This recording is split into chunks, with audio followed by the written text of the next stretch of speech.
Sisinya, Sarapnya, sama ini karena di rumah dibayar. Permasalahan mere bekongan, komian daya bekong cete permasalahan saya. Biro yudi soal mele yang bandi pia, sehandomnya lambo, trai sanap jajendi, midi dekabumnya ne nison ne badani.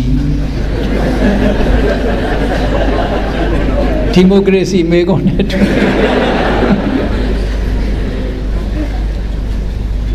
Pakataniya kan lauda, aku siapa? Ro, yure mah sanap jare soal kamu.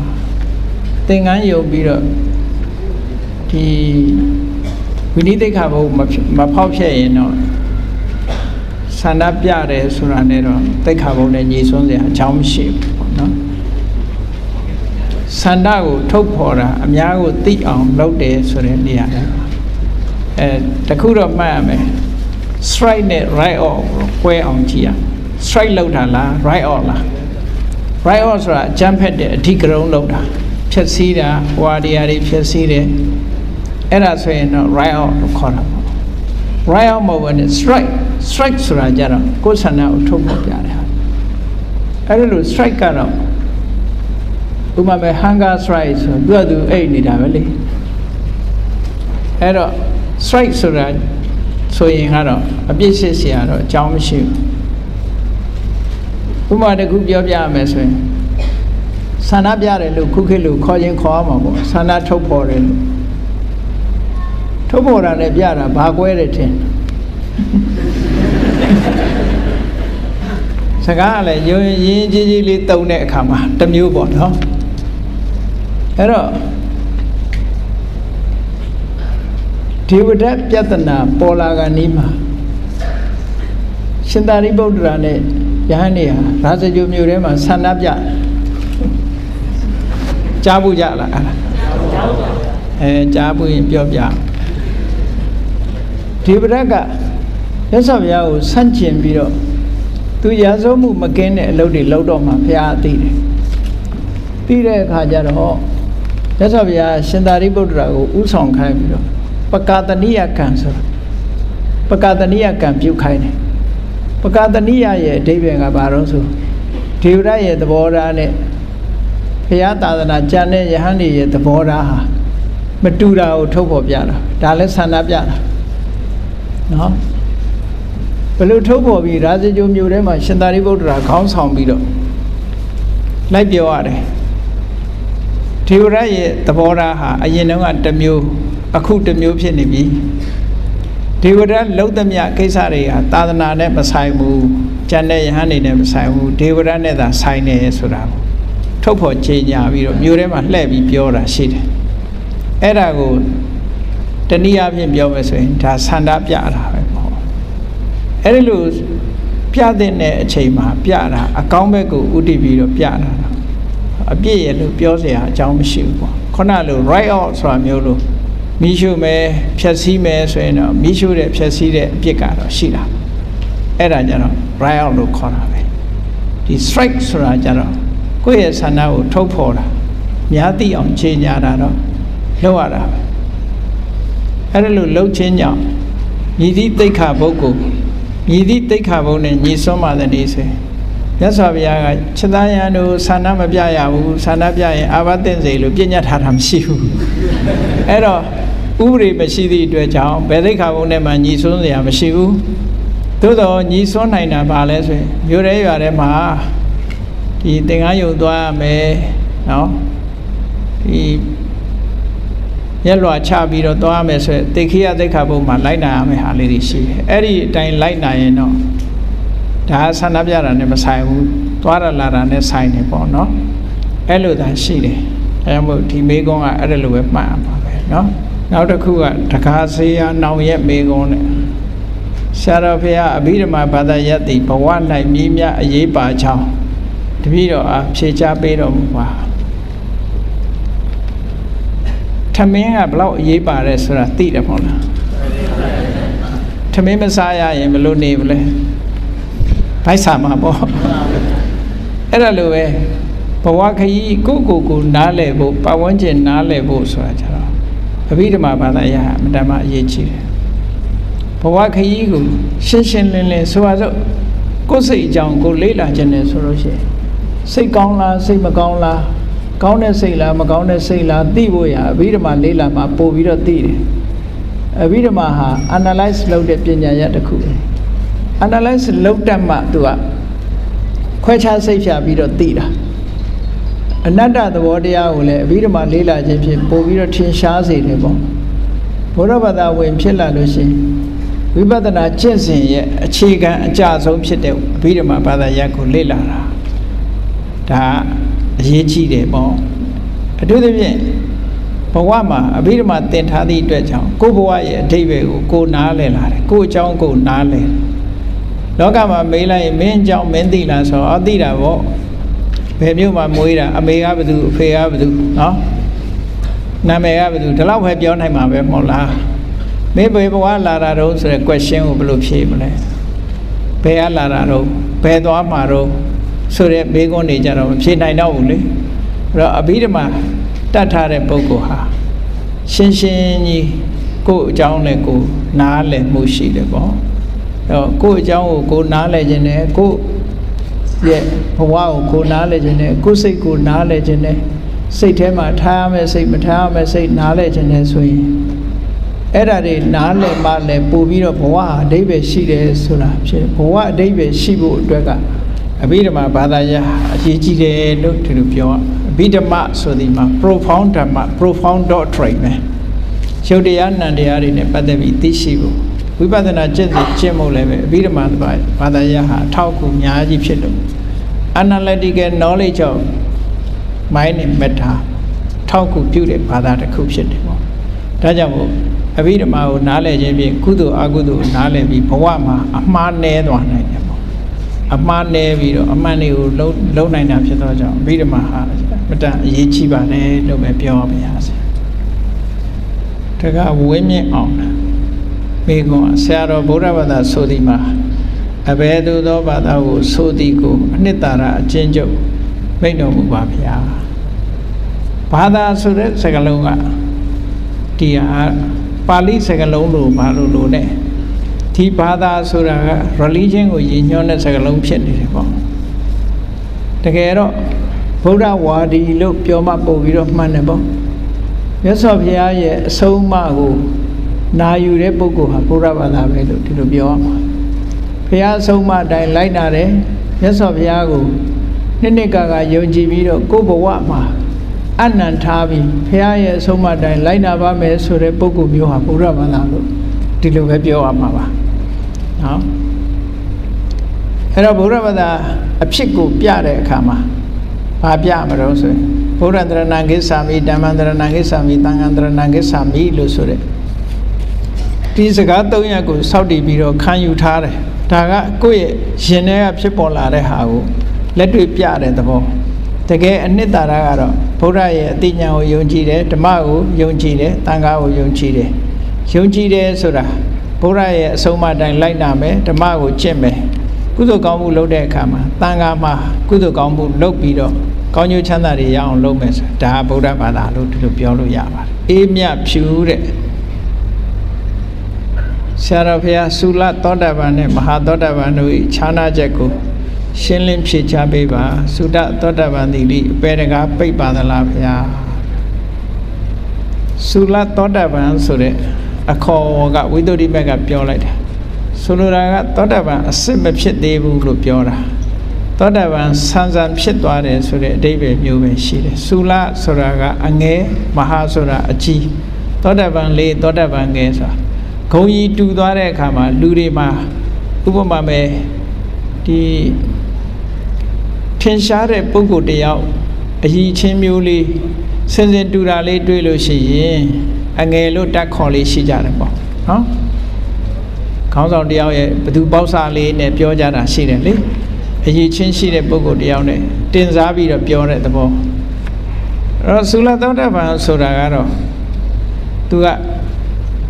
နာမရူပပရိစ္ဆေဒဉာဏ်နဲ့ပစ္စယပရိက္ခဉာဏ်ရရှိထားတဲ့ပုဂ္ဂိုလ်ကိုဆိုလိုတာ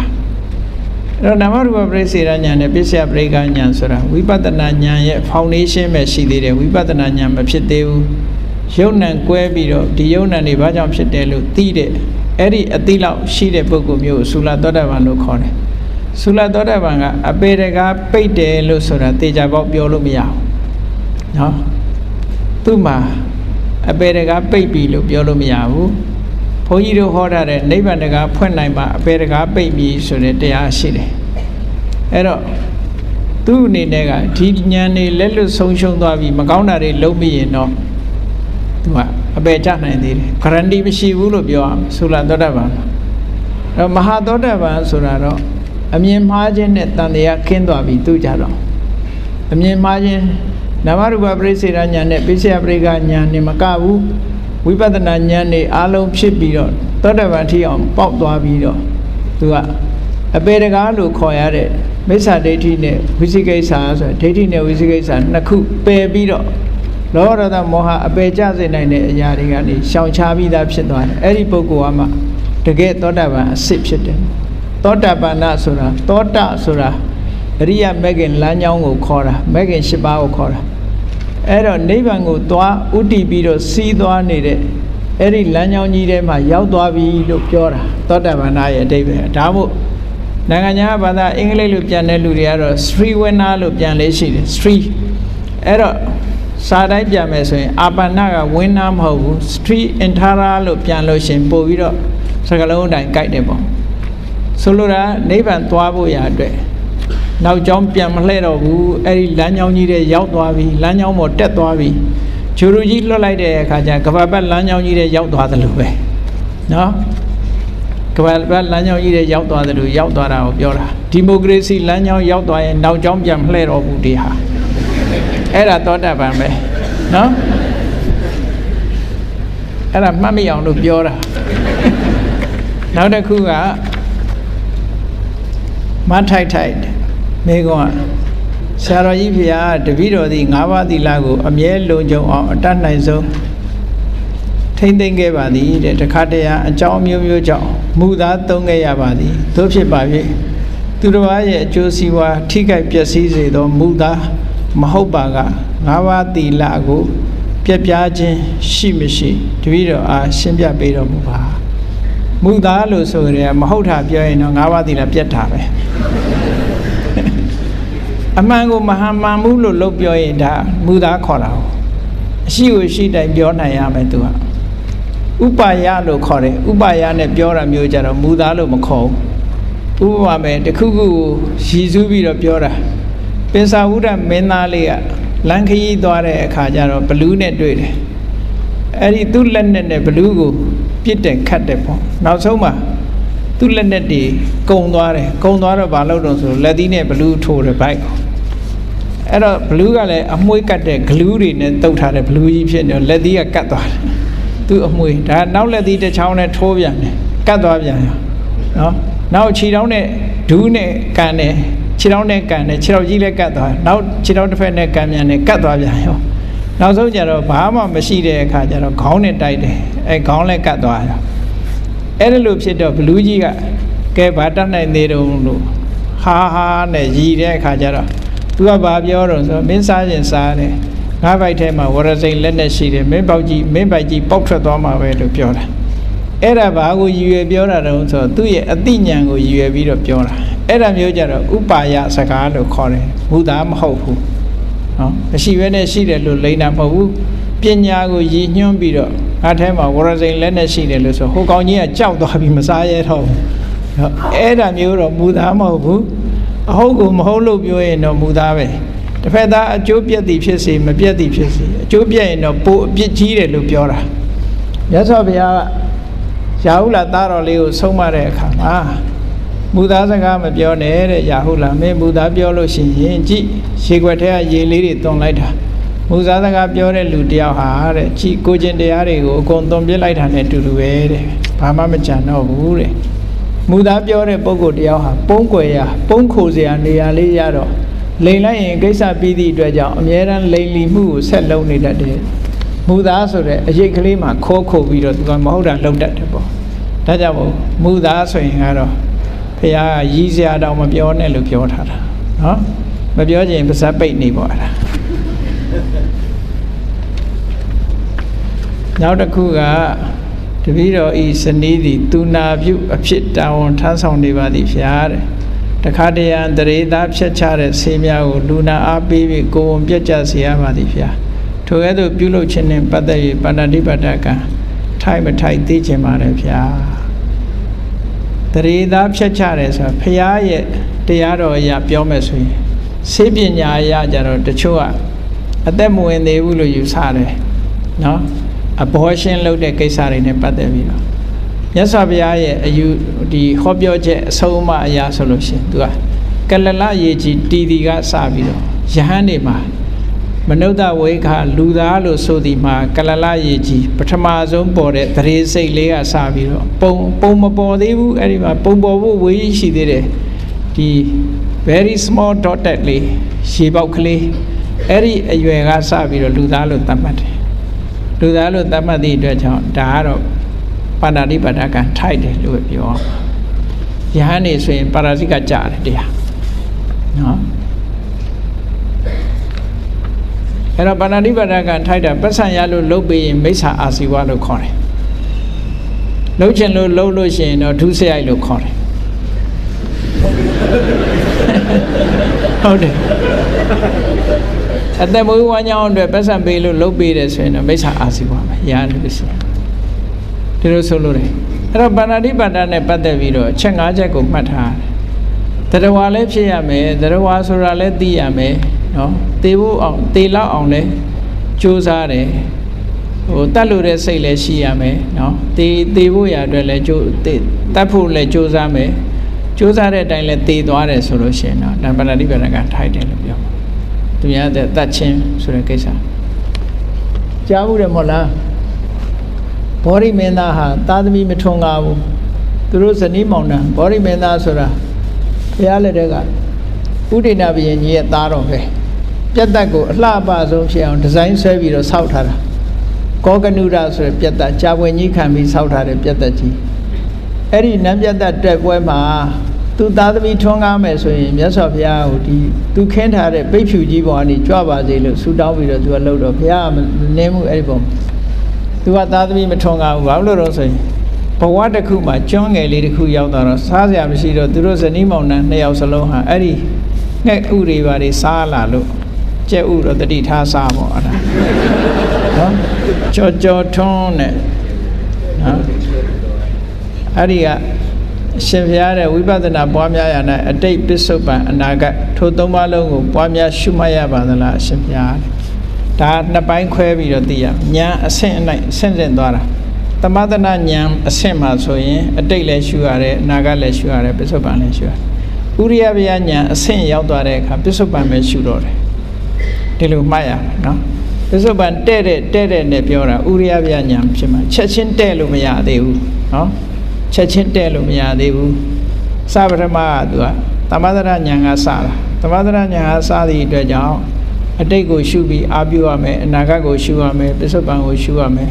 ပစ္စုပန်တဲ့လုံးလို့မရဘူးရှုရင်နဲ့တမာတိကောင်းလာတဲ့အခါဥရိယဗျာဉာဏ်ဖြစ်တာလည်းသိတယ်ပြတ်တာလည်းသိတယ်အဲ့ဒီကြမှာပစ္စုပန်တဲ့တယ်ပစ္စုပန်ဆက်ဆိုတာဥရိယဗျာဉာဏ်မရရင်ဆက်မဖြစ်ဘူးเนาะအဲ့ဒါလို့မှတ်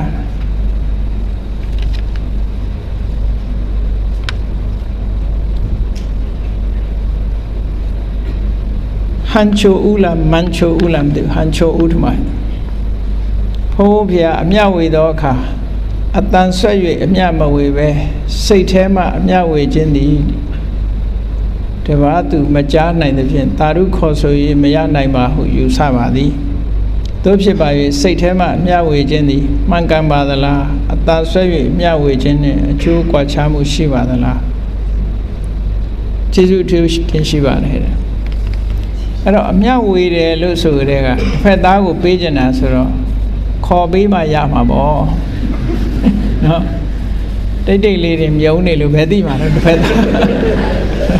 အဲ့တော့ခေါ်ပေးတာပိုကောင်းတာပေါ့နော်ကြားအောင်လို့မဝါဆရာတော်ဘုရားဆန်းတော်မှစွန့်သည့်ဆွမ်းများကိုလူပုဂ္ဂိုလ်များစားသုံးသင့်ပါသလားတဲ့ ဒါကဒီအစွဲလန်းကဘယ်လိုလာတာလဲဆိုတော့စားကောင်းမစားကောင်းဆိုတာဘာကြောင့်မစားကောင်းဘူးဘာကြောင့်စားကောင်းတယ်ဆိုတာနှစ်ခုရှိမယ်နော်ဒါကမြန်မာရာဇဝင်မှာမနုဝမင်းကြီးကိုအနော်ထားကအကျဉ်းချထားတဲ့အချိန်မှာမနုဝမင်းကြီးကစကားပြောလိုက်လို့ရှင်ပါဇက်ကနေပြီးတော့အယောင်တွေထွက်လာတယ်လို့ပြောအခုခေတ်လည်းအယောင်ထွက်တဲ့လူရှိပါတယ်သွားကိုစိန်ကွတ်ထား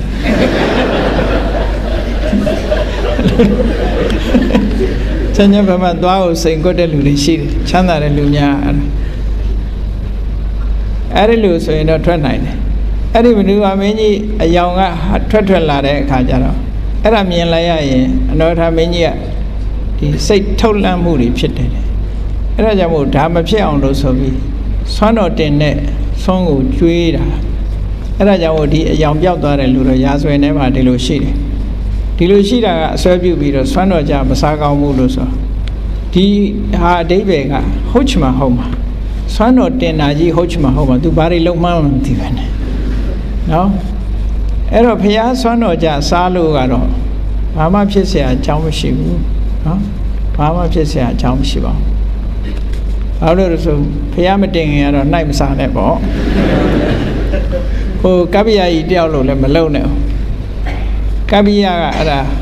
ဆွမ်းတော်တင်တာကိုသူနေတိုင်းစားရတယ်နေတိုင်းစားရတဲ့အခါကျတော့ဆွမ်းတော်တင်တဲ့လူကဒီဘုရားကိုမောမြတ်မြတ်ထဲ့တဲ့အခါမှာအဲ့ဒီကပ္ပိယကသူကဝက်သားသူနဲ့မတည့်တရက်ကြတော့ဝက်သားတုံးထဲတာမြင်တော့အဲ့ဒါငါနဲ့မတည့်ဘူး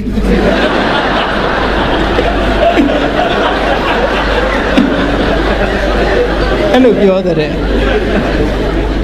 အဲ့လိုဖျားမစားခင်ကတော့မတည့်တာမလုံးနဲ့ဘူးအကြာတော့သူ့အတွက်လို့ထင်းလာတယ်သူစားမှတေးကြလာတဲ့အခါအဲ့လိုတော့မကောင်းဘူးပေါ့နော်တော့ကြတော့ဟိုဟင်းလေးထည့်လိုက်ပါအောင်ဒီဟင်းလေးထည့်ဒါငါကြိုက်တယ်လို့လုပ်ချင်အဲ့လိုဖြစ်လာတတ်တယ်အဲ့ဒါလိုမဖြစ်အောင်တော့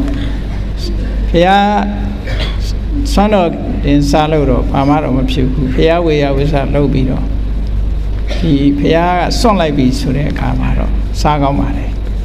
စားကောင်းတယ်မျိုးတိဟာရှင်ဘုရားတပည့်တော်ရိုသေစွာလျှောက်ထားပါသည်ထီထိုးခြင်းသည်ဘယ်လိုသီလကိုချိုးဖောက်ပါသလဲလူနဲ့ယဟန်များထီထိုးလင်အပြစ်ဖြစ်ပါသလားဖြစ်လင်လူဆိုလင်ဘယ်လိုသီလကိုချွလွန်ပါလဲယဟန်ဆိုရင်ဘယ်သီလကိုချွလွန်ပါသလဲ၅ပါးသီလထဲမှာပါပါသလားဆိုတော့ခုနပြောတဲ့ထဲမှာဒီထီဆိုတာကစားတာတစ်မျိုးပဲပေါ့ကစားတာတစ်မျိုးဆိုမင်းဒီတီဘောမင်းလက်ထက်မှာမန္တလေးမှာထီဖွင့်တယ်ထီဖွင့်သည့်အတွက်ကြောင့်လူတွေကထီကစားကြတော့မွဲကြတယ်တော်တော်များများအဲ့ဒီမန္တလေးဈေးရုံနာကယုံတော်ကြီးလို့ခေါ်တဲ့အဆောက်အဦရှိတယ်အဲ့ဒါထီဖွင့်တဲ့ယုံကြီးမို့ယုံတော်ကြီးလို့ခေါ်တာနော်ယုံတော်ကြီးလို့ခေါ်တယ်အဲ့ဆရာတော်ကြီးတွေကဘုရင်စီမေတ္တာစာပို့တယ်ထီမဖွင့်မို့ထီဖွင့်သည့်အတွက်ကြောင့်လူတွေကကစားကြတဲ့အခါမှာလောင်းကစားတစ်မျိုးပဲလေလောင်းကစားတစ်မျိုးဆိုတော့ခုနစီးပွားပြက်ခြင်းအကြောင်းထဲမှာပါတယ်ပေါ့စီးပွားပြက်ခြင်းအကြောင်းထဲဟို၅ပါးသီလထဲတော့မပါဘူးပေါ့နော်ဒီစီးပွားပြက်ခြင်းအကြောင်းတစ်ခုထဲမှာတော့ပါတယ်ပေါ့၅ပါးသီလထဲမှာပါတာအရေးမကြီးလို့မဟုတ်ဘူးလေသူကဒါစီးပွားပြက်ဖို့အတွက်ကစားဖက်တယ်ဆိုတဲ့အဓိပ္ပာယ်မျိုးပေါ့လောင်းကစားအလုပ်ငန်းတစ်ခုဖြစ်တယ်ပေါ့အဲ့ဒါကြောင့်မို့လို့၅ပါးသီလထဲမပါလည်းပဲရှောင်သိရင်ရှောင်ရမှာပေါ့ဒီလိုဆိုလို့ပေါ့ဒီရဟန်းတော်တွေလည်းမထိုးကောင်းဘူးလူတွေလည်းဒီကစားတာဟာပျက်စီးခြင်းအကြောင်းတစ်ခုပဲဖြစ်တယ်ပေါ့ကစားတဲ့ထဲမှာပါတယ်ပေါ့ရဟန်းတွေကြတော့ဒါဒုက္ခအပတ္တနာလို့ပြောရမှာပေါ့ကိုညာလင်းနဲ့ဆရာတော်ဘုရားတပည့်တော်ရိုသေစွာလျှောက်ထားပါသည်ဘုရားမြတ်စွာဘုရားသည်တစ်နှစ်တွင်မိုး3လကိုယဟန်တော်များအေးချမ်းရာသတင်းသုံးနိုင်ရာမိုးတွင်3လဝါဆိုဝါကိုင်းရပြည့်ညတ်တော်မူခဲ့ပါသည်ယခုအခါယဟန်တော်များသည်နိုင်ငံရခြားတိုင်းပြည်များတွင်များစွာရောက်ရှိသာသနာပြုလျက်ရှိကြပါသည်အချို့တိုင်းပြည်များတွင်မိုးရသည်မရှိကြပါတိုင်းဒေသများတွင်ယဟန်တော်များဝါဆိုဝါကိုင်းရလိုပါသလားမိုးရင်းဖြစ်လို့ဒီ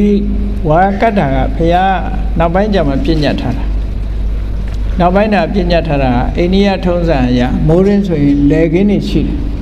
လမ်းပန်းမတာဘူးလေကင်းတွေကဖြတ်သွားတဲ့အခါမှာ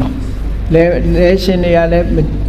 မကြိုက်ဘူးပေါ့သူတို့လေကင်းတွေကနေဖြတ်သွားတာတွေမကြိုက်တာရှိတယ်နောက်ပြီးတော့မိုးရတော့ရေတွေဘွက်တွေလည်းရှိတယ်ပေါ့အဲ့ဒီဒေသအလိုက်မြတ်စွာဘုရားကငှက်တွေတောင်မှမိုးရင်းဆိုလို့ရှိရင်နားခိုလေးရှိတယ်ပေါ့ယဟန်နေလည်းပဲမိုးရင်းမှာတရားအထုတ်ခွင့်တနေရာထဲမှာတရားအထုတ်ခွင့်ရအောင်ဆိုတဲ့အကျိုးညှော်ကိုးပြီးတော့ဝါရင်းမှာခရီးမသွားဖို့ဆိုပြီးတော့မြတ်စွာဘုရားသိက္ခာပုဒ်ပြညတ်ထားတာဝါဆိုသို့တော်လည်းမသွားနဲ့လို့လုံးဝပြောတာမဟုတ်ဘူးသွားလို့ရတဲ့အကြောင်းတွေရှိတယ်နော်ဘိက္ခုဘိက္ခုနီ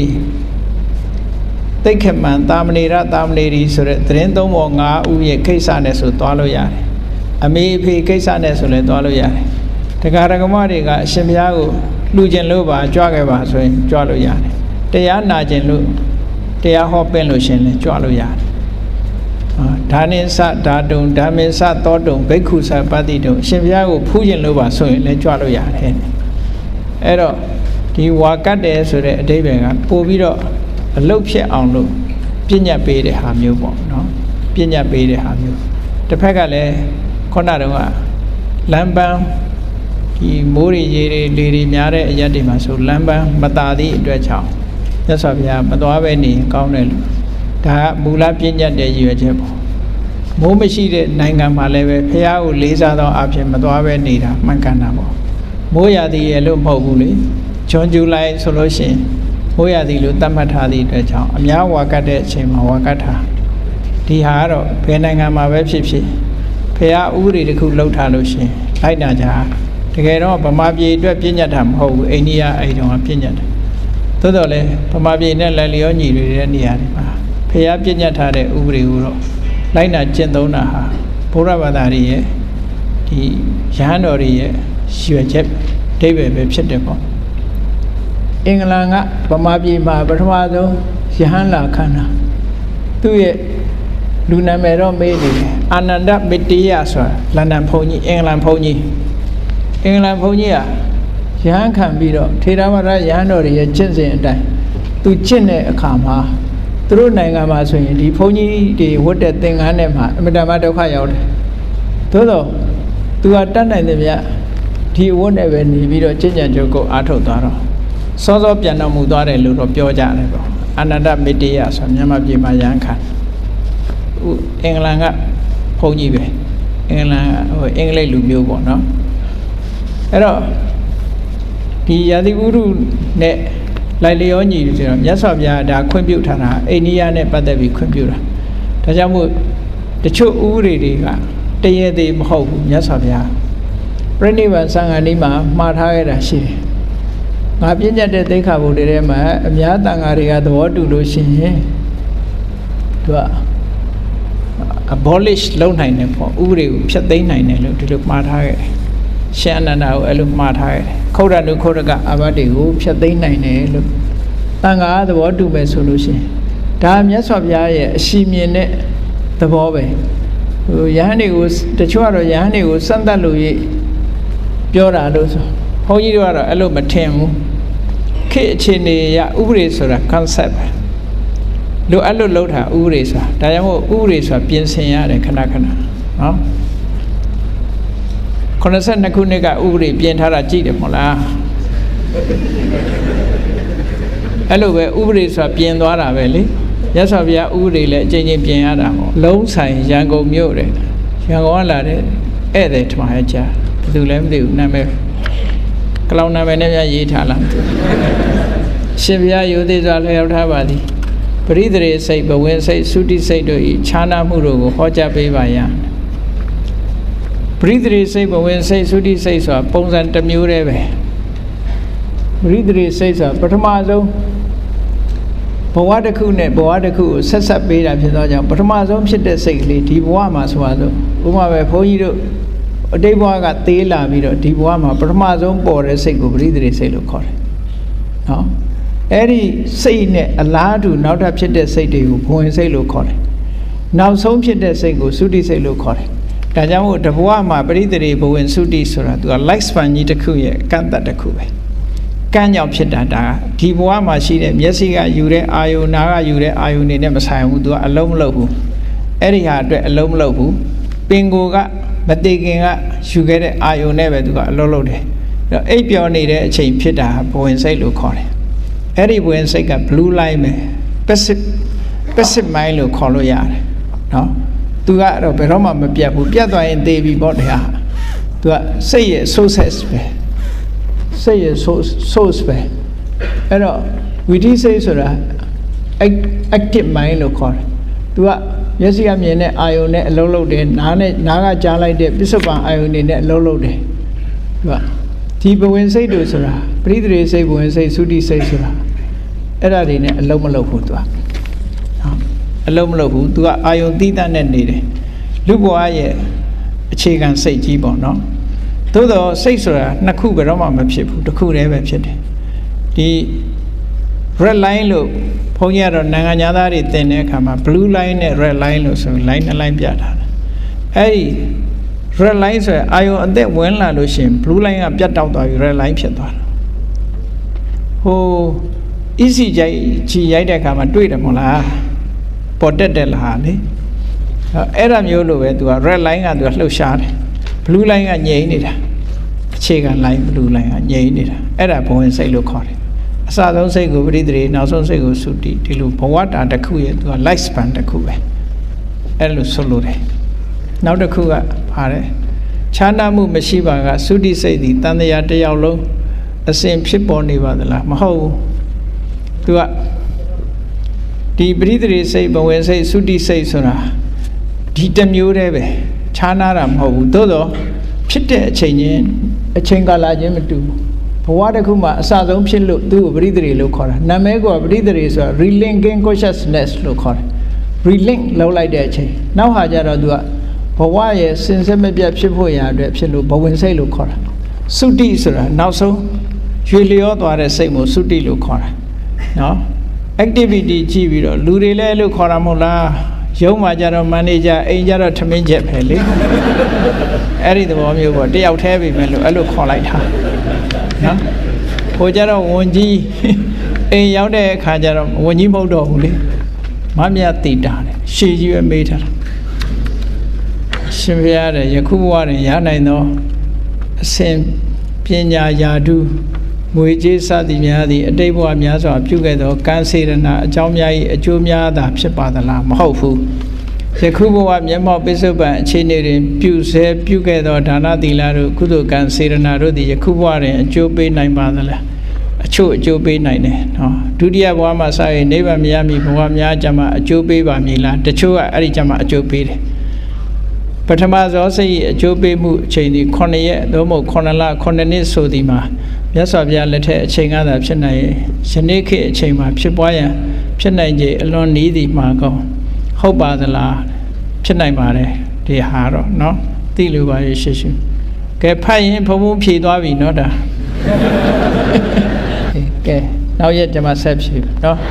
စီရံဒေတုဘုရားသာသနာစီရံဒေတုဘုရားသာသနာစီရံဒေတု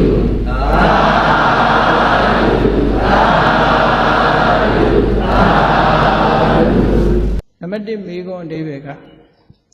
ဇံရပြီးမှဝိပဿနာအားထုတ်ရမှာလားဇံမရဘဲနဲ့အားထုတ်ရင်ရောရသလားဆိုမိဂုံရတယ်နှစ်နည်းရှိတယ်သမထယာနိကဝိပဿနာယာနိကဆိုတာနှစ်ခုရှိတယ်သမထကျင့်စဉ်ကျင့်ပြီးမှဝိပဿနာသွားတဲ့နည်းကတစ်နည်းဝိပဿနာကိုတိုက်ရိုက်သွားတဲ့နည်းကတစ်နည်းကျမ်းစာထဲမှာလည်းအတိအကျရှိတယ်ဟောတချို့ကတော့ဇံတရားအားထုတ်ပြီးမှသာဝိပဿနာကျင့်စဉ်ကျင့်ရမယ်ဆိုတာဒါအမြင့်ဆုံးဘုရားလက်ထက်တုန်းကရှေ့ပိုင်းမှာဆိုရင်ဇံရပြီးမှတရားထုတ်တာတွေများတယ်ပေါ့နောက်ပိုင်းရောက်တဲ့အခါကျတော့ဇံကိုအာမထုတ်တော့ဘဲနဲ့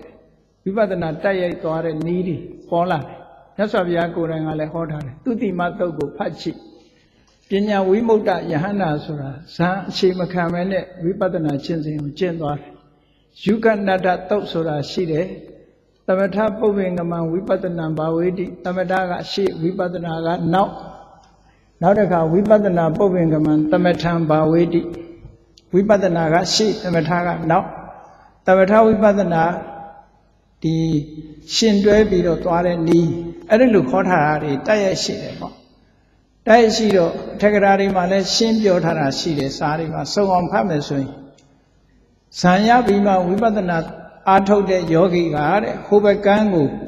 လှေသင်းမောစီးပြီးသွားတာနဲ့တူတယ်တဲ့သက်တာတာဇံအရှိန်ကိုယူပြီးတော့တမာတိကောင်းသည့်အတွက်ကြောင့်သက်တာနဲ့ရောက်တယ်ပေါ့ဝိပဿနာတိုက်ရိုက်အားထုတ်တဲ့ယောဂီပုဂ္ဂိုလ်ကလက်ပြကူးပြီးတော့သွားတာနဲ့တူတယ်တဲ့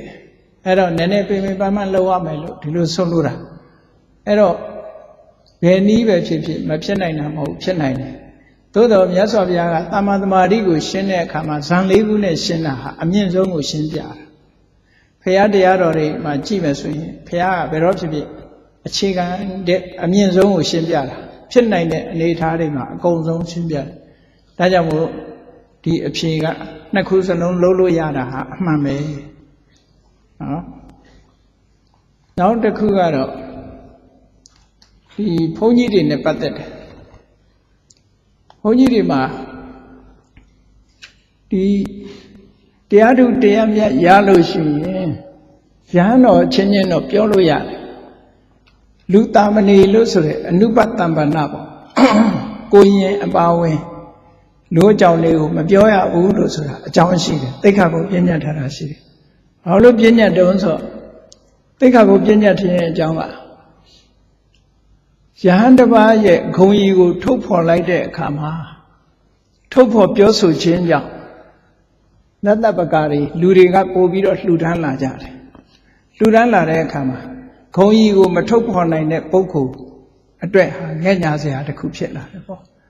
အဲ့ဒါကြောင့်မို့လို့မြတ်စွာဘုရားကအမှန်မှန်ဖြစ်စေအပိစ္ဆဂုဏ်ကိုလိုက်ပြီးတော့ထုတ်ပြီးမပြောသင့်ဘူးတဲ့သောတပန်ပုဂ္ဂိုလ်ဟာသောတပန်ဖြစ်သွားရင်သူသောတပန်ဖြစ်မှန်သူသိတယ်သို့တော့သူစိတ်ထဲမှာရွှေအိုးရထားတဲ့အခါအဲ့ဒီရွှေအိုးကိုလူမသိစေခြင်းတလို့သူရတဲ့တရားကိုလူမသိစေခြင်းမူတဲ့သောတပန်ရဲ့စိတ်ဓာတ်ကသို့တော့သူရတဲ့တရားမျိုးကိုလူတိုင်းရစေခြင်းနဲ့စိတ်ရှိတယ်သို့တော့ကြွားဖို့တော့သူစိတ်မရှိဘူးတဲ့ဟုတ်တာပေါ့နော်ကိုရထားတဲ့ပစ္စည်းကိုလူလေကောင်လိုက်ပြီးတော့ကြင်ညာနေမှလိုမှမလိုတာအဲ့ဒီလိုသောတပန်ရဲ့စိတ်တောင်မှပဲကိုရထားတဲ့တရားဓုတရားမြတ်ကိုထုတ်ဖော်ပြောဖို့အမတန်မှဝန်လေးကြတယ်ပေါ့ထုတ်ဖော်ပြောတယ်ဆိုတဲ့ကမရှိလို့ကြွားတာဖြစ်မှာပေါ့နော်မရှိတာကြလူကပို့ပြီးကြွားကျင်တယ်လေရှိတဲ့လူကဒီလောက်မကြွားတော့ဘူးကိုရှိပြီးသားဆိုအဲ့ဒီမှာမြတ်စွာဘုရားကအမှန်ကန်ပဲဖြစ်စေလူသားမလေးကိုမပြောရဘူးလို့မပြောရဘူးဆိုတာသိက္ခာပုဒ်တစ်ခုပြညတ်ထားတာရှိတယ်ပြောပြီးတော့မလိုလားတဲ့ကိစ္စတွေဖြစ်လို့မပြောရဘူးလို့ဒီလိုပြောတာရဟန်းချင်းချင်းပြောတယ်ဆိုတာလည်းအကြောင်းရှိမှပြောရတာမြတ်စွာဘုရားကလည်းငါဖျားဖြစ်ပြီလို့ပြောတာဟာဖျားပေါ်မှာယုံကြည်မှုမရှိတဲ့ပင်စဝဂ္ဂီတွေကိုသာပြောတာနေရာတိုင်းတရားဟောတိုင်းငါဖျားဟိတ်လို့လိုက်ပြီးမကြောညာပါဘူးမြတ်စွာဘုရားပြောတာမဟုတ်ပါဘူးအကြောင်းရှိတဲ့အခါမှာပြောတာတတ္တိထာမမပြမသိပြမသိဆိုတတ္တိဆိုတာပြတဲ့နေရာကြတော့ပြကြရတာပဲလေကိုယ်ခံပညာလောက်ထားတဲ့လူတော်မှပဲဂျူဒိုခရာတီပြတဲ့အခါပြကြတာမပြသရင်တော့ဒီလိုပဲနေမှာပေါ့နော်အဲ့တော့ဒီနံပါတ်1မေးခွန်းကဒီလိုပြသည့်အတွက်ကြောင့်သာသနာအတွက်ပိုအကျိုးရှိလာသလားဆိုမရှိနိုင်ပါဘူးဘာလို့လဲဆိုရင်မယုံကြည်တဲ့လူကမြတ်စွာဘုရားကိုယ်တိုင်ကဒီတကူပြားဒီဟာတွေကိုမပြဖို့ပြောတယ်ပြရင်ဘာဖြစ်တုံးဆိုလောကီနီးတွေနဲ့ရောထွေးပြီးတော့လူတွေအထင်သေးလာနိုင်တယ်ဒါလို့တိုင်းအောင်မြင်မယ်လို့ဒီလိုမထွက်ရနာလန္ဒမြို့မှာတကားတယောက်ကယဟန်တွေကိုတကူပြဖို့ခန့်အပ်ပေးထားပါတာဝန်ပေးထားပါအဲ့ဒါဆိုရင်သာသနာပူကြီးပွားလာမယ်လို့သူကလျှောက်တယ်မြတ်စွာဘုရားကလက်မခံပါဘူးငါသာသနာမှာဒီလိုတကူပြပြီးစီယုံတာမျိုးမရဘူးတကူပြနိုင်တိုင်းဒီကိုယ့်ဘက်ကိုပါလာလိမ့်မယ်လို့တော့မထင်လေနဲ့ပေါ့အရေးကြီးဆုံးကပညာနဲ့မှခိုင်မြဲတာဖြစ်ပါတယ်တကူပြလာတာနဲ့အောင်မြင်မယ်လို့တချို့ကထင်ကောင်းထင်လိမ့်မယ်မြတ်စွာဘုရားကိုယ်တိုင်ကအဲ့ဒါကိုလက်မခံခဲ့တာဒီတုတ်တုတ်ရှိတယ်အဲ့ဒီမှာဒီကနိကေမှာကေဝတ္တတုတ်ဆိုတာရှိတယ် သိချင်ရင်အဲ့ဒီတုတ်ကိုဖတ်ကြည့်မြတ်စွာဘုရားဘာလို့တကူမပြခိုင်းတာတော့လို့ဖော်ထုတ်ခိုင်းတာတော့လို့ဆိုတာအဲ့ဒီတုတ်အရာမြတ်စွာဘုရားကဒီလို popular ဖြစ်အောင်လုပ်ပြတာကောင်းတယ်လို့မြတ်စွာဘုရားကမဆိုဆိုးကျိုးတွေအများကြီးတက်လာနိုင်တယ်ဘလောက်တကူပြဘုရားမယုံကြည်တဲ့လူကမယုံကြည်ဘူးပဲနော်ပြနိုင်တိုင်းကောင်းကျိုးရမယ်လို့ဒါလို့ဆိုလိုတာမဟုတ်ဘူးအဲ့တော့အစစ်အမှန်ကပညာပေးတာလားအစစ်အမှန်ဖြစ်တယ်ပေါ့အကုန်လုံးတစ်ဖက်သက်တွေးလို့မရဘူးလို့ဒီလိုဆိုရအရိယာဖြစ်ရင်ကိုယ့်ဘက်ကိုသိသလားဆိုဒါကတော့အိမ်မက်မက်ထာတောင်မှငါဘာအိမ်မက်မက်တယ်ဆိုတော့သိတာပဲလေကိုယ်စိတ်မှာတကယ်ဖြစ်သွားရင်မသိဘူးမဟုတ်ဘူးသိရတယ်ပေါ့နော်အဲ့တော့ယဟန္တာပုဂ္ဂိုလ်တွေကအာဘမသိဘူးလားဆိုတော့ယဟန္တာအာဘသိတာရှိတယ်ယဟန္တာအာဘသိတာတွေရှိတယ်အာဘသိရင်ထုံးစံအတိုင်းပဲဒေသနာကြားတာအာဘဆိုတာအပြစ်တစ်ခုကိုကျွလွန်မိတာအကုသိုလ်ဖြစ်တဲ့အာဘမျိုးတော့မဟုတ်ဘူးယဟန္တာသိတဲ့အာဘကဆိုပါစို့အမေနဲ့အဖေကွဲနေတယ်အမေနဲ့အဖေကွဲနေတာကိုယဟန္တာပုဂ္ဂိုလ်ကသွားပြီးတော့ဒီလုံးဝပြတ်ဆဲနေတာကိုဒကမာကြီးဒကာကြီးအိမ်သွားနေလိုက်ပါလို့သွားပြောလို့မရဘူးဒကာကြီးကလည်းစိတ်မတူနဲ့ဒကမာကြီးနဲ့ပြန်ပြီးတော့ဒကမာကြီးအိမ်နေပါလို့ပြောလို့မရဘူးအဲ့ဒါလို့ပြောရင်အောင်သွယ်လုပ်ငန်းလုပ်တယ်လို့ခေါ်တယ်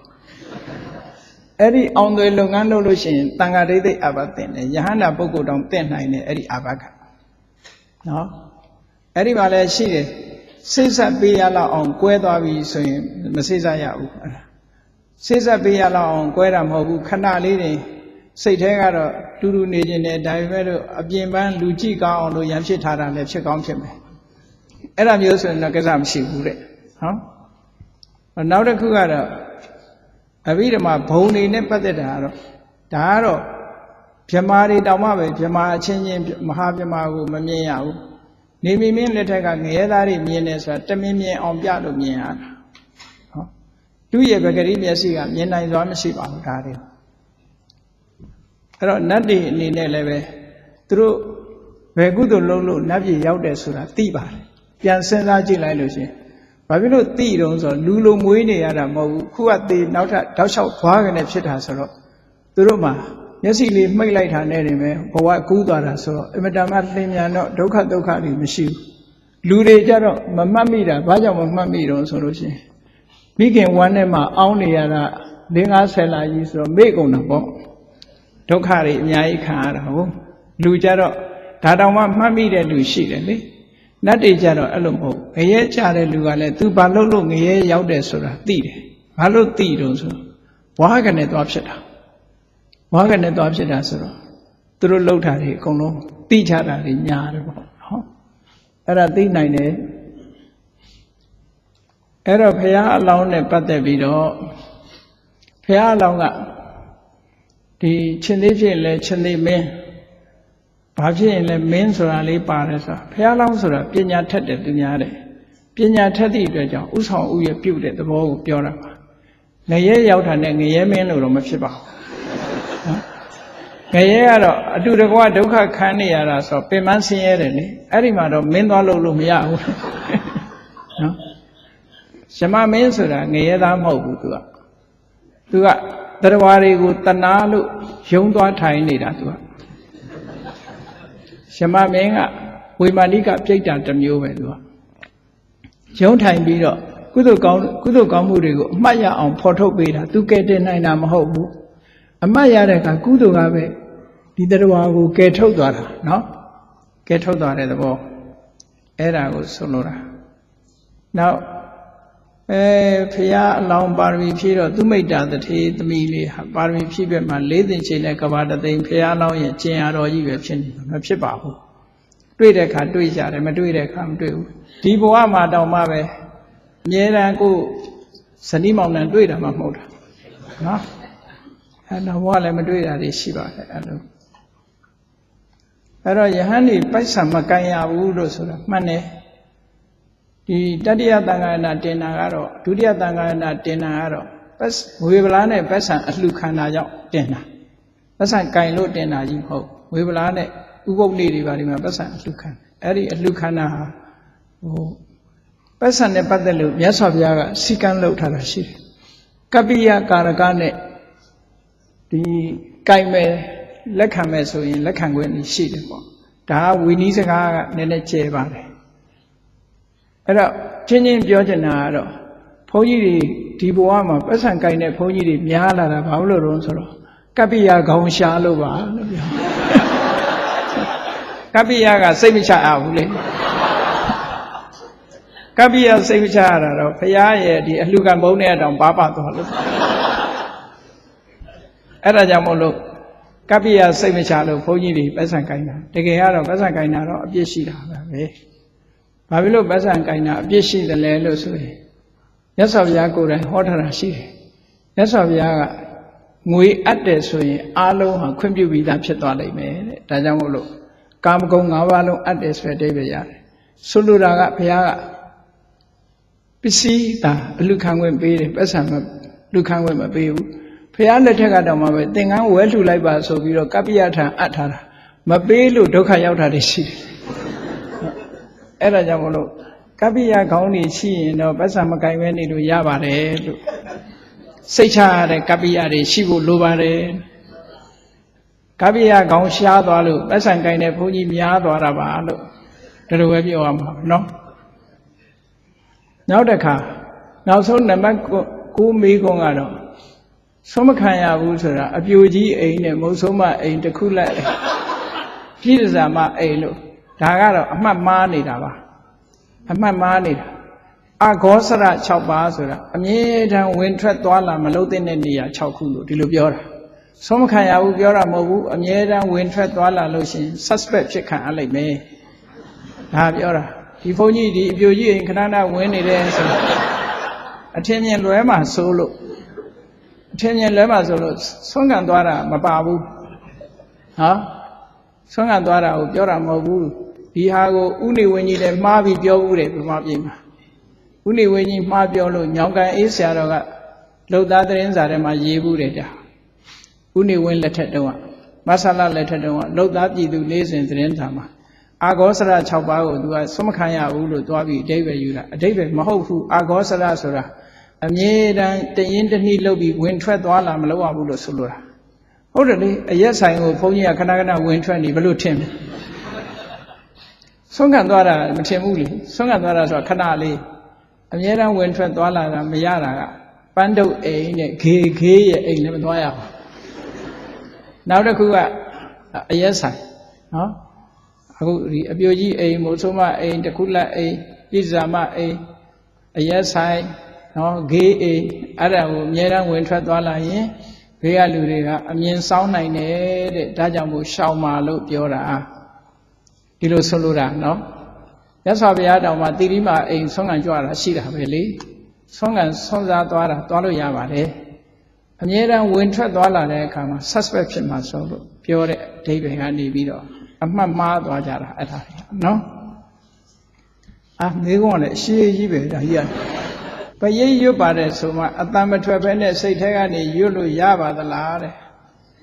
မရဘူးတော့မဟုတ်ဘူးဘယ်သူမှကြားမှာမဟုတ်ဘူးအဲ့ချင်းရွတ်တယ်ဆိုတဲ့စကားလုံးကအတန်ထွက်ပြီးတော့ရွတ်တာပေါ့နော်အဲ့တော့အဲ့ဒါကြတော့အာယုံပြုတာလို့ပဲဖြစ်မယ်ပရိတ်ကိုပရိတ်ရွတ်တယ်လို့ခေါ်လို့မရဘူးအဲ့တော့ပရိတ်ရွတ်ရင်တော့နည်းနည်းအတန်လေးတော့ထုတ်ရွတ်ပါဒါမှဘေးလူကြားလို့ရမှာပေါ့နော်ရွတ်တယ်ဆိုတဲ့စကားလုံးကတော့နှလုံးသွင်းတာကြတော့သူကစိတ်ကနေပြီးတော့နှလုံးသွင်းတာပြိတ္တာဘဝရောက်ရှိသွားရင်အမျှဝေသူမရှိမချင်းမကျွတ်လို့ပဲဖြစ်နေပါသလားဟုတ်ပါဘူးသူကုသိုလ်နဲ့သူလည်းကျွတ်ပါတယ်အခြားနိုင်ငံတစ်ခုတွင်သေဆုံးသွားသူအတွက်မြန်မာနိုင်ငံမှာမိတ်ဆွေများကောင်းမှုပြုပြီးအမျှဝေလင်၎င်းသေဆုံးသူမကျွတ်လွတ်သူဟုယူဆသောသူများအမျှရနိုင်ပါသလားမအေးစံဒီကမေးထားတာခုနဒီဟာပြောပြီးသားပဲเนาะအမျှဝေတဲ့အခါမှာဟိုကတိမှသာဓုခေါ်မှရတယ်နှုတ်ဆိုရင်မရဘူးဒါကြောင့်မို့ဖိတ်ပြီးတော့အမျှဝေရတယ်အိမ်ကိုဖိတ်လိုက်တော့လာခဲ့ပါဖိတ်ပြီးတဲ့အခါကျတော့ကုသိုလ်ကောင်းမှုလို့အမျှဝေအဲ့ဒါသိကြတယ်သူကမဖိတ်ခဲလဲလာရဲမှာမဟုတ်ဘူးလေသာသနာပေါင်းကိုမဝင်နိုင်သေးသောအမျိုးသမီးအတွက်စီးပွားရှာရင်မိသားစုနဲ့စီးပွားရှာရင်မိသားစုနဲ့ကျင့်လီရင်တရားအထုတ်လို့ပါမြည်တို့မြည်ပုံမြည်သည့်တရားများကိုနှလုံးသွင်းအထုတ်သင့်ပါသည်ကြံပေးမိန့်တော်မူပါဗျာတဲ့ ဝိပဿနာတရားအားထုတ်ရင်တော့ကောင်းတယ်ဝိပဿနာအားထုတ်ရင်ကနေပြီးတော့အကျွတ်တရားရသွားတာလေးရှိထေရိကာဆိုတဲ့အမျိုးသမီးလေးဟာအိမ်မှုလုပ်ငန်းလုပ်ရင်းကနေပြီးတော့ဘုရားတရားတော်သွားနာတယ်ကမ္မထာနေ့စဉ်မှတ်တယ်ကမ္မထာကိုမှတ်တယ်ခင်းရွက်ကြော်ရင်းကနေအနာဂံဖြစ်သွားနော်အဲ့ဒါလိုတော့ဖြစ်နိုင်ပါလေကိုပါရမီရှိရင်ဖြစ်တယ်အဲ့တော့ဒါတွေစဉ်းစားစရာမလိုဘူးကိုယ့်ဘက်ကိုလှုပ်တင်လှုပ်ထိုက်တာနေ့စဉ်လှုပ်နေဘာလို့ဆိုထမင်းတော်နေတိုင်းစားနေတာပဲဥစ္စာအဲ့ဒါလိုပေါ့နောက်တစ်ခါမဝေမာထွန်းအရှင်ဘုရားအာတပည့်တော်ရိုသေစွာလျှောက်ထားပါအရှင်ဥပဂုတ်တကိုရောမြတ်ကြီးအမှန်တကယ်ရှိပါသလားတဲ့မတွေ့ဘူးဘုန်းတော်ဟုတ်တမိုင်းချောင်းအရာပြောမယ်ဆိုရင်ဥပဂုတ်တယဟန္တာဟာမဟာယာနကျမ်းစာတွေအရာရှိတယ်ထေရဝါဒကျမ်းစာတွေမှာတော့မပါမဟာယာနကျမ်းစာတွေအရာတော့ရှိတယ်ပေါ့တဲ့အခုချိန်အသက်ထင်ရှားရှိတယ်ဆိုတာကတော့ယုတ်တိမရှိဘူးအရင်တော့ရှိခဲ့တယ်တမိုင်းတော့ရှိတယ်ဆိုရင်ဟုတ်တယ်ခုချိန်တိအောင်ခြေပြတ်တဲ့နဲ့ရှိတယ်လို့ထင်ပြီးတော့ရှင်ဥပဂုတ်ယုတ်တုတွေမျောနေကြတာတော့နောက်ဘဝရေမျောမခံရစေနဲ့ပေါ့ပူဇော်ပွဲလေးပဲပူဇော်ဖို့အယုတ်တော့ထဲမမျောနဲ့ပဋ္ဌာန်းရွတ်လင်တရေပူ6တီဟုဟုတ်ပါသလားတဲ့တပည့်တော်တို့ဖြေချပေးပါတဲ့အเจ้าမှာတပည့်တော်ဒီတရေကိုအယမ်းကြောက်တရေဆိုတဲ့အကောင်ကကြောက်လေ6တီကြောက်ရင်တော့6တတ်တယ်မကြောက်ရင်ကတော့ तू ကတော့ပြန်ကြောက်သွားလိမ့်မယ်ဒါကတော့မေခွန်းရှင်နာမည်မပါဘူးဆရာတော်ရှင်သူရဘုရားလူတို့သေကြရဝဲပြုံး၍သေတော်သူနှင့်မဲ့ပြီးတော့သေတော်သူနှစ်ဦးတို့သည်လာရကတိချင်းတို့ကိုဖြေချပေးတော်မူပါဗျာဘုရားကြီးတော်ရွတ်သေးစွာလျှောက်ထားပါသည်တော့ပြုံးတိုင်းမဲ့တိုင်းတော့ပြောလို့မရဘူးယောဂကြောင့်မဲ့တာလည်းရှိနိုင်တယ်ပေါ့နော်ယောဂကြောင့်မဲ့တာလည်းရှိတယ်မချီပြုံးတာလည်းရှိတယ်ဝတ္ထုတစ်ခုဖတ်ဖူးတယ်အဲ့ဒီမြားနဲ့ပြစ်ခံရလို့မြားစိတ်တဲ့တဲ့လူကပြုံးလေးတည်တယ်တဲ့အမြဲတမ်းနော်အဲ့ဒီမြားစိတ်ကဟိုဥစ္စာရှာဝတ္ထုတွေမှာအဲ့ဒီမြားစိတ်သင့်ပြီးတည်တဲ့လူကပြုံးလေးတည်သွားတာမှန်တော့ပြုံးတယ်ဆိုတာဗဇက်ပြဲပြီးတည်သွားတယ်နဲ့တူရတယ်ကြာအမြဲတမ်းပြုံးတာတော့စကယ်တန်ရုပ်တုကြီးတွေတွေ့ရင်ပြုံးနေတာပဲအမြဲတမ်းအဲ့တော့ပြုံးလို့တည်တိုင်းမဲလို့တည်တိုင်းဒါနဲ့ပြုံးလို့မရဘူးပေါ့နော်ဘာကြောင့်တည်တာတော့သူမတည်ခင်ကဘာတွေလုပ်တုံးဆိုတဲ့ပုံမှာမူတည်တယ်ပေါ့ဟောလူမဲတာပြုံးတာနဲ့တော့ဆုံးဖြတ်လို့မရနိုင်ပါဘူးဒီဟာအပြေးလွှားဖြေနေရတာမို့အောင်အဘိဓမ္မာအခြေခံနားလည်ပြီးဝိပဿနာအားထုတ်ခြင်းနဲ့အဘိဓမ္မာအခြေခံနားမလည်ပဲဝိပဿနာအားထုတ်ခြင်းနဲ့ညီသည့်နည်းကပို၍ခရီးရောက်နိုင်ပါသနည်းအရှင်ဘုရားတဲ့အဘိဓမ္မာနားလည်တယ်ဆိုတာယုတ်တရားနံတရားကွဲပြီးတော့ပြီးတော့အားထုတ်လို့ရှိရင်တော့ပိုကောင်းတာပေါ့ဟောတယ်ပေါ့ကားမောင်းတဲ့အခါမှာ how to drive ကားဘယ်လိုမောင်းရတယ်ဆိုတာသိယုံနဲ့မောင်းတဲ့လူရှိတယ်ကားအကြောင်းကိုအတော်သိပြီးတော့မောင်းတဲ့လူရှိတယ်အဲ့ဒီလိုမောင်းလို့ရှိရင်ကားအကြောင်းကိုသိပြီးတော့မောင်းတဲ့လူကပို့ပြီးတော့ကားတစ်ခုဖြစ်ရင်နားလဲတာပေါ့ညို့လို့ဆိုရင်မောင်းတယုံသမားကတော့ဘာဖြစ်လို့ဖြစ်မှမသိဘူးပေါ့နော်အသိပညာဆိုတာပိုသိလေကောင်းလေပဲလို့ဒီလိုမှတ်အောင်ဝိပဿနာအထုတ်တယ်ဆိုရင်လည်းမသိတဲ့လူဟာစံတဝါဝါဖြစ်လာပါနောက်ကျဘုမပြေပါတော့ကမ္မထာနေပေါ်နေသေးတယ်တောက်နဲ့ခောက်ပေးတာရှေ့ကထိတိနဲ့လိုက်မှတ်တာတိုင်ပင်ကအောင်မှတ်နိုင်လို့ရှင်သောတာပန်ဖြစ်တယ်လို့ပြောတာပဲနောက်တစ်ခုကတော့မတ္တန္တာဝင်းနဲ့ဆရာတော်ဘုရားတပည့်တော်ဒီတရားထိုင်ရာတွင်ဖြစ်ပျက်မှုများစိတ်လာပြီးတရားမထိုင်ရမနေနိုင်အောင်တရားထိုင်ရသည်ကိုနှစ်ချိုက်မိပါသည်ဗျာဒီတိုင်းဆက်၍လောက်ကင်သွားပါကဒီဘဝတွင်မကျွတ်သည့်တိုင်အောင်နောက်ဘဝအတွက်ထောက်ကူဖြစ်မဖြစ်ဖြစ်ချာညာကြီးထောက်ကူဖြစ်ပါတယ်လောက်ပါဆက်နောက်တစ်ခုကမတိတာသိတပည့်တော်မှာရေသေးစားလျောက်ပါသည်ဗျာတဲ့အဟုသို့စိတ်ဖြစ်နေတာကိုသိလိုက်တဲ့စိတ်ဒီကုသိုလ်စိတ်ဖြစ်ပါသိတယ်ဆိုတာဉာဏ်နဲ့သိတာပဲဉာဏ်ဟာကုသိုလ်စိတ်မှာပဲဖြစ်တယ်နေ့စဉ်သွားလာလောက်ကင်နေစဉ်ကုသိုလ်စိတ်ဖြစ်အောင်နှလုံးသွင်းဆင်ញင်နေခြင်းသည်ဒီ meditation လုပ်နေတာပါပဲလားဗျာနှလုံးသွင်းဆင်ញင်နေတာဟာကုသိုလ်စိတ်ဖြစ်အောင်နှလုံးသွင်းဆင်ញင်နေတာလည်းပဲပြောမယ်ဆိုရင်ဒါ contemplation လို့ခေါ်တာပေါ့တတိထားပြီးမြတ်စွာဘုရားဟောတဲ့တတိတံပစညအလုပ်ထဲမှာပါဝင်တာပေါ့ကမ္မထာအလုပ်လို့ခြုံပုံပြီးခေါ်လို့ရတာဒါသက်စင်နဲ့ သောတာပန်ဖြစ်ရဝိပဿနာဉာဏ်စဉ်များအာထုပ်ပါကဉာဏ်စဉ်များအာမြည်တို့သုံးသပ်၍အဆင့်တက်ရပါမည်နီမြည်သည့်စာအုပ်အားကိုးကားရပါမည်နီတရားထုတ်တာတော့စာအုပ်ကိုးမနေပါနဲ့ကိုယ့်ဟာကိုယ်ပဲ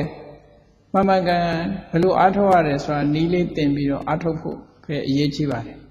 ဉာဏ်စဉ်ဆိုတာသူ့ဘာသူတစ်ခုပြီးတစ်ခုမြင်လာတာကိုဉာဏ်စဉ်လို့ခေါ်တာပါကိုယ်ကနေလိုက်မြင့်ပေးစရာမလိုပါဘူး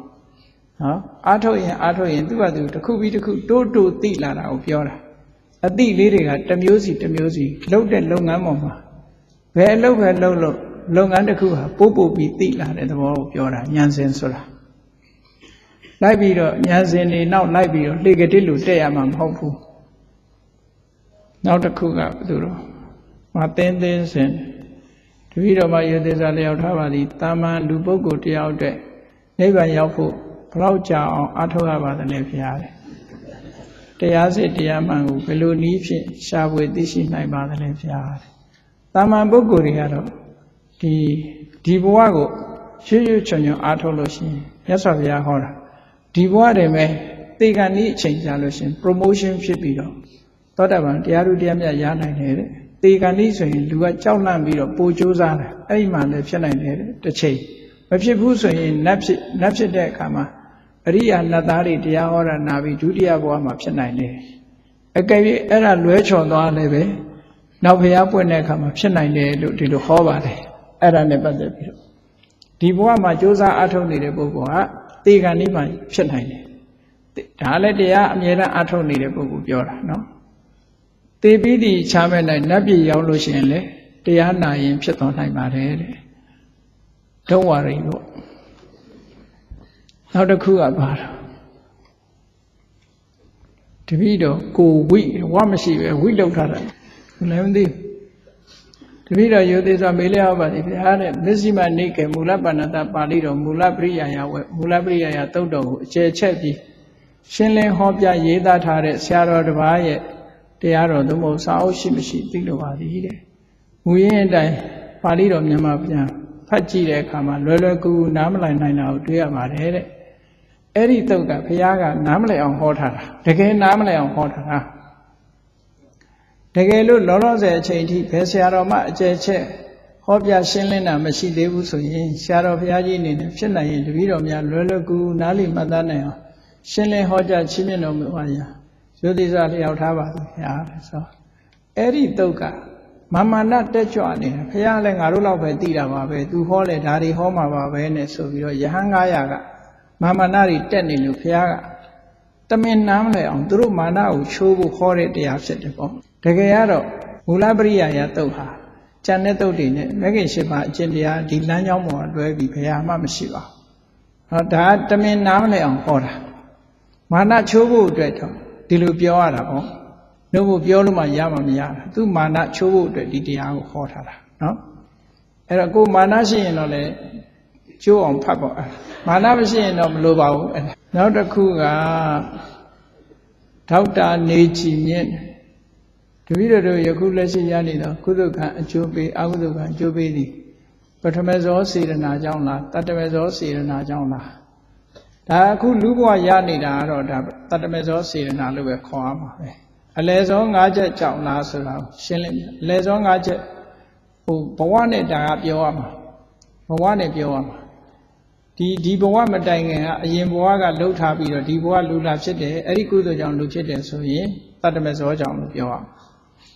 အဲ့ဒါကြောင့်မဟုတ်ဘဲနဲ့ဟိုလွန်ခဲ့တဲ့၄-၅ဘဝကလှုပ်ထားတဲ့ကုသိုလ်ကအကျိုးပေးတယ်ဆိုရင်အလယ်ဇောလို့ပြောရမှာတိတိကျကျပြောလို့တော့မရဘူးအဲ့လိုပဲဖြေရ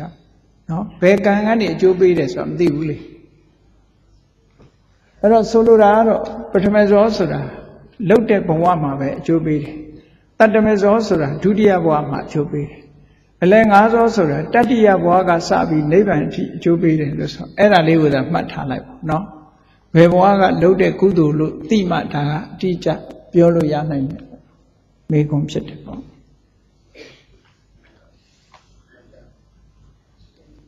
အောက်ကံတိခဏီနာမရူပံအညမေညာသဟဇာတပစ္စေနပစ္စယောတဲ့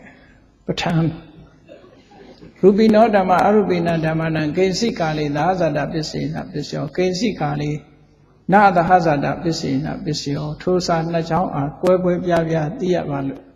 သိလိုပါ၏ဗျာကိဉ္စိကာလေးဆိုသည်မှာမြည်သည့်ကာလကိုဆိုပါသည်နိကိဉ္စိကာလေးဆိုတာမြည်သည့်ကာလကိုဆိုလိုပါသည်နိဗျာတဲ့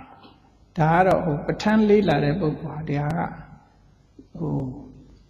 ခက်တဲ့ဟာမဟုတ်ဘူးเนาะရူပိနောဓမ္မအရူပိနံကိဉ္စိကာလေးသဟဇာတပစ္စေနပစ္စယောဆိုတာ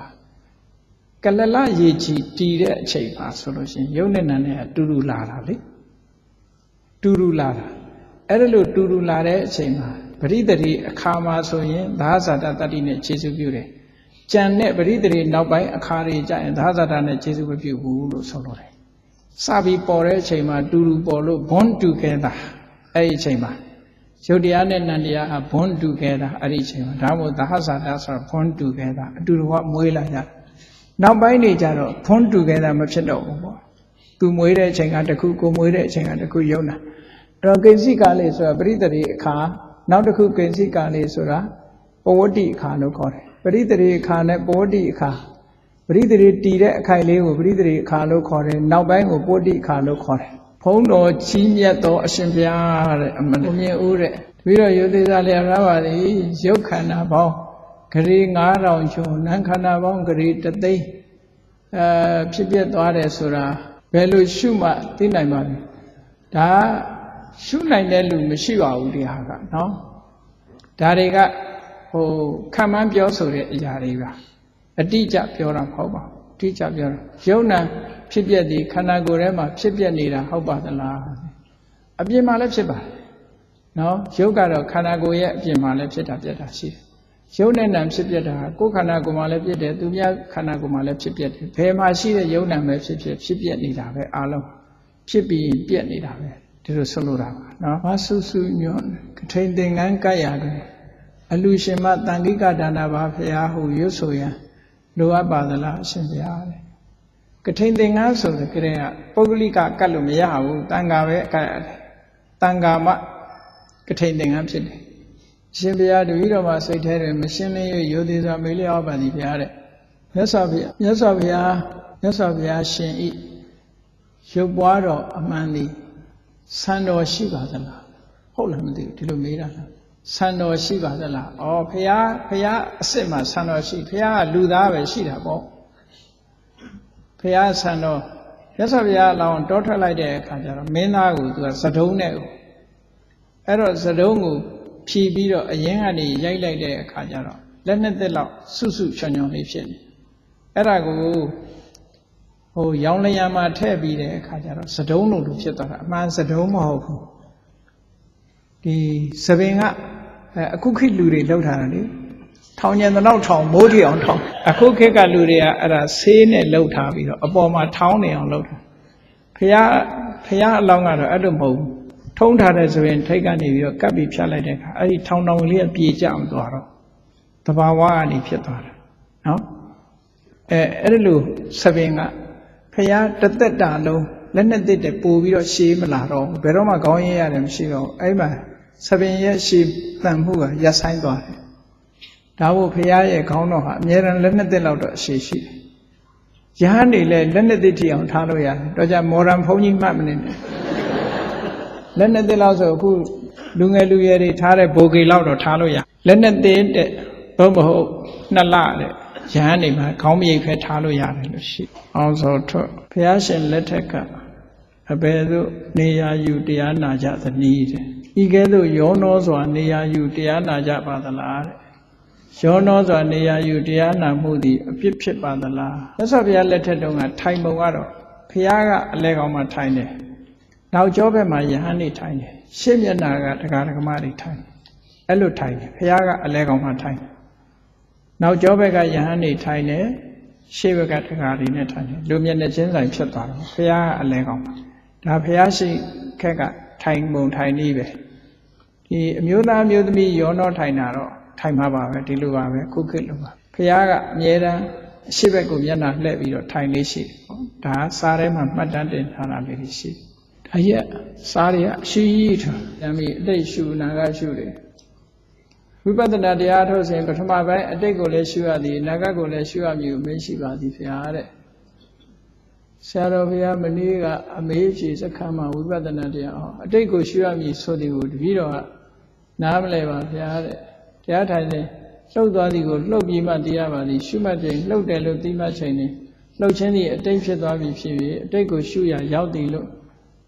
နာကြရပါသည်အနာဂတ်ကိုရှုသည်ဆိုသည်ကိုဒီပို့ပြီးတော့ရှင်းလဲအောင်ပြင်ကြပေးပါရှုလို့ရတယ်ဒီဝိသုဒ္ဓိမဲ့ထဲမှာအဲ့ဒီလူတွေကိုဆယ်စုနှစ်နဲ့သွားတာရှိတယ်အဲ့ဒါကိုရှုခဲ့တယ်ငါတစ်နှစ်သားကနေ10နှစ်သားအထိရုပ်တည်နာနေရအခုမရှိတော့ဘူးလို့ရှုတာအတိတ်ဟုတ်လားအဲ့ဒီလိုအဝေးတဲ့အတိတ်ကိုသာထားခုနတုန်းကလို့ဒီစိတ်မပေါ်ခင်လေးဖြစ်တဲ့တရားမထိုင်ခင်ကဖြစ်လာတဲ့ယုံနာနေရလဲတရားထိုင်တဲ့အချိန်မှာမရှိတော့ဘူးလို့ရှုတာလဲအတိတ်ရှုတာပဲနော်ရှေးကဖြစ်သွားတဲ့စိတ်ကလေးကိုရှုလိုက်တာလဲအတိတ်ကိုရှုတယ်လို့ခေါ်တယ်ဟောအတိတ်ရှုတာဘယ်အချိန်မှာရှုတာတော့ဆိုသမထနာဉာဏ်ပိုင်းမှာအတိတ်ကိုလည်းရှုလို့ရတယ်အနာဂတ်ကိုလည်းရှုလို့ရတယ်ပစ္စုပန်ကိုလည်းရှုလို့ရတယ်ဖြစ်ဆဲကိုကြည့်တာမဟုတ်ဘူးဥရိယဗျာဉာဏ်ရောက်ရင်တော့ဖြစ်ဆဲကိုပဲသိတယ်အဲ့ဒါကြတော့ဥရိယဗျာဉာဏ်ရောက်မှဖြစ်ဆဲအဲ့တော့ကိုကရောက်ချင်လို့ promotion လုပ်လို့တော့မရဘူးအဲ့လိုကတော့သူ့ဟာသူဉာဏ်စဉ်ဆိုတာတက်လာတာနော်ကိုကနေပြီးတော့အဲ့တော့ပစ္စုပန်ဆက်ဆက်နဲ့ပြောနေကြတာဥရိယဗျာဉာဏ်ကြမှာပစ္စုပန်ဆက်ဆက်လုပ်လို့ရတယ်ရှေ့ပိုင်းကတော့အတိတ်ကိုလည်းရှုလို့ရတယ်ဗဟိတကိုလည်းရှုလို့ရတယ်ဗဟိတဆိုတာအပြင်ကိုလည်းရှုလို့ရတယ်အစ္ဆဒအတွင်းကိုလည်းရှုလို့ရတယ်ကုံရှုလို့ရတယ်မရဘူးဆိုတာမရှိဘူးစာထဲမှာလည်းတေချာပါတယ်အဲ့ဒီဝိသုဒ္ဓိမက်ကိုဖတ်ကြည့်ပေါ့ဝိသုဒ္ဓိမက်မှာသမထနာဉာဏ်ကြတော့အတ္တနာဂတပစ္စုပန်နံဓမ္မနာနော်ဘာဝနာဒီသမထနေဉာဏ်လို့ဆိုတာနေ့လည်အတောင်တခါတရားကိုပြသေးတယ်ဟုတ်ပါအဲ့လိုဆိုလိုတာနော်အတိတ်ဆိုတာဖြစ်ပြီးသွားတာမှန်သမျှဟုတ်အဝေးကြီးကအတိတ်ဖြစ်စေအနီးကအတိတ်ဖြစ်စေရှုလို့ရတယ်အတိတ်ရှုတာပဲသမထနာဉာဏ်ပိုင်းမှာဒါလည်းအရှိကြီးပဲဣရိယာသုံးဖို့ဆက်သံဃာနာတင်ခဲ့ရတယ်အိန္ဒိယနိုင်ငံမှာယဟန်သံဃာများလိပါဝင်ခဲ့ပါတော့ကြောင့်အိန္ဒိယနိုင်ငံမှာအယူဝါဒများလိရောနောပါဝင်နေသည်ဟုအချို့ပြောဆိုကြပါသည်အဲ့ဒီသံဃာနာတင်တဲ့ထဲကယဟန္တာတွေပဲလေဖျားပွင့်တာလဲအိန္ဒိယမှာပဲဟောတာလေအဲ့ဒီတော့ဟာနဲ့အခုခေတ်ကအယူဝါဒနဲ့မဆိုင်ဘူးလေထို့ပြင်ပါဠိဘာသာမှာလဲဖျားလက်ထက်ကမရှိပါတော့ကြောင်းဒါဘယ်သူကပြောတာလဲပိဋကတ်သုံးပုံနဲ့ဖျားဟောအတိအကျမဟုတ်ပဲအိန္ဒိယမှာအယူဆများပါဝင်နေသည်ဟုပြောဆိုကြပါသည်မယုံပါလေနဲ့နော်၎င်းရဲ့သူပြောဆိုခြင်းများသည်အနာဂတ်သာသနာတော်အတွက်အလွန်မှစိုးရိမ်ဖွယ်ကောင်းပါသည်စိုးရိမ်မနေပါနဲ့ဒါဖြစ်မြဲပါပဲနော်အဲ့တော့၎င်းရဲ့သူရှိမှုကမြေကဲသို့ပြန်လီဖြည့်ရှင်းဆောင်ရွက်တဲ့မှာတည်းဒါကတော့အယူဝါဒတစ်ခုဟာအငင်းပွားမှုဆိုတာအများအားရှိသလဲပဲဒါစိုးရိမ်စရာမလိုအားလုံးကိုတညီတည်းဖြစ်အောင်လုပ်ဖို့ဒါထားကိုယ့်လက်ကလေးတွေပဲညီအောင်ညှိတိုက်ပေါ့လက်လေးတွေမညီတာလေးတွေမဖြစ်နိုင်ဘူးလို့ဆိုတာနော်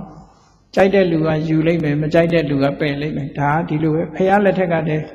ဖះရဲ့တပည့်တာဝကတွေကဖះဟောတာကိုထော်လောကန့်လန့်လုပ်သွားတာ3ပါးရှိတယ်နော်3ပါးရှိတယ်ဒါကတော့ရှိမှာပဲမပူနဲ့ဒါလာမှာသီလရှင်ဝတ်ခြင်းအကျိုးကျေးဇူးကိုသိလို့ပါသည်တဲ့သီလရှင်ဝတ်ရင်တော့အိမ်တော်ပြုလို့မရဘူးပေါ့ဒါလူရေးဒုက္ခတွေအများကြီးတက်တာသွားတယ်ဒါသိချာနော်လူရေးဒုက္ခတွေတက်တာသွားတယ်တရားထုတ်တာတော့သူတရားထုတ်မှရမှာပဲဘုရားနေကစားတင်ပြီးတော့ဘုရားဆင်းလို့တော်နဲ့နေကစားမတင်ရသေးတော့ဘုရားဆင်းလို့တော်တို့ကြွားချပါသလားမကြွားချပါဘူးဘုရားလို့အတိမတ်ဖြစ်သွားကြတယ်ဘုရားဖြစ်သွားပါပြီသူကဒါသမုဒိသစ္စာလို့ခေါ်တယ်နော်အဲ့ဒီဟာဆိုရင်မေးခွန်းတစ်ခုမေးပြရစီလူမမာတွေသုံးတဲ့နောက်ဖေးခွက်ရှိတယ်မဟုတ်လားကျွေနဲ့လှုပ်ထားတာလေအဲ့ဒီကျွေနဲ့လှုပ်ထားတဲ့အသစ်ဆက်ရယ်ထမင်းအုပ်ရယ်အဲ့ဒီနှစ်ခုဘယ်ဟာနဲ့ထမင်းချက်စားမလို့အသစ်ပဲနှစ်ခုစလုံးအဟောင်းမဟုတ်ဘူးနှစ်ခုစလုံးအသစ်ဆက်ဘာမှမသုံးရသေးဘူးဘယ်ဟာနဲ့ထည့်စားမလို့အဲ့ဒီကလေးကကွဲနေပြီလေအဲ့ဒါကိုသမုဒိသစ္စာလို့ခေါ်တယ်လူကဒါအတွက်လို့ထုတ်လိုက်လို့ရှိရင်ဒီပြင်ဟာသုံးလို့မရတော့ဘူးဒါ ဒါလည်းဖရာပုံလို့ထူလိုက်ကြတဲ့ကဖရာဖြစ်သွားပြီနေတာတင်းတင်းမတင်းတင်းဖရာကဖရာပုံနော်ဒါကိုသမုဒိသစ္စာလို့သဘောပေါက်ရတယ်ဘုန်းကြီးသင်္ကန်းကလည်းပိတ်ပဲလူတွေဝတ်တဲ့ဝတ်ကလည်းပိတ်ကနေလှုပ်တာပဲဟောဒါကသင်္ကန်းလို့သတ်မှတ်လိုက်တာနဲ့တပြိုင်နက်တူဝတ်လို့မရတော့ဘူးလေသင်္ကန်းနဲ့မဟုတ်ပါဘူးစစ်ယူနီဖောင်းတစ်ခုဝတ်လို့ရှိရင်အယောင်ဆောင်မှုနဲ့ဖန်ခံရမှာပေါ့သူကလည်းသူလူသတ်မှတ်လိုက်တာဟာလိုက်နာရတယ်လေတတ်မှတ်လိုက်ရင်လိုက်နာပြီးသားဖြစ်တယ်ဒါသမုဒိသစ္စာလို့ခေါ်တယ်သမုဒိသစ္စာဆိုတာဥပ္ပုံကိုတခြားဈေးရွှေကုံဘုရားကြီးဥပ္ပုံနဲ့တည်ထားတာဥဒ္ဒေလို့ဒီလိုထင်ဥပ္မှာမဟုတ်တော့တာရွှေကုံနာမည်ပြောင်းသွားပြီလေသမုဒိသစ္စာဆိုတာဒီလိုဟာမျိုးကိုဆိုလိုတယ်ပေါ့သမုဒိသစ္စာအများကအသိမှတ်ပြုတယ်သူက general consensus လို့ခေါ်အများအသိမှတ်ပြုတဲ့အရာကိုထော်လောကန့်လန့်လုပ်ရင်ဘာဖြစ်လဲအယူပဲဖြစ်မှာယူသွားပြီ has gone mad ပြောရမှာသူ insane ဖြစ်သွားပြီစိတ်မမှန်တော့ဘူးလို့ပြောရမှာအဲ့တော့ဒီမှာအနေစာတင်သည်ဖြစ်စေမတင်သည်ဖြစ်စေဖရာအမှတ်နဲ့ပူဇော်တာကုသိုလ်ရပါတယ်ကုသိုလ်ရတယ်ဖရာဖြစ်သွားပြီလေနောက်ဆရာတော်ဘုရားကြီးစင်္ကာပူကြွရောက်ပြီးတပည့်တော်တို့အားတန်ဖိုးရှိလာတော့တရားဆုံးမစကားများကုသိုလ်များနာကြားခွင့်ပြုလုပ်ခွင့်ပေးသည့်အတွက်အထူးကျေးဇူးတင်ညာတပည့်တော်မှာအားလုံးကိုစားကျေးဇူးတင်ပါတယ်နောက်တစ်ခုကကိုယ်ဆိုသောဖြစ်ရများအားတဲ့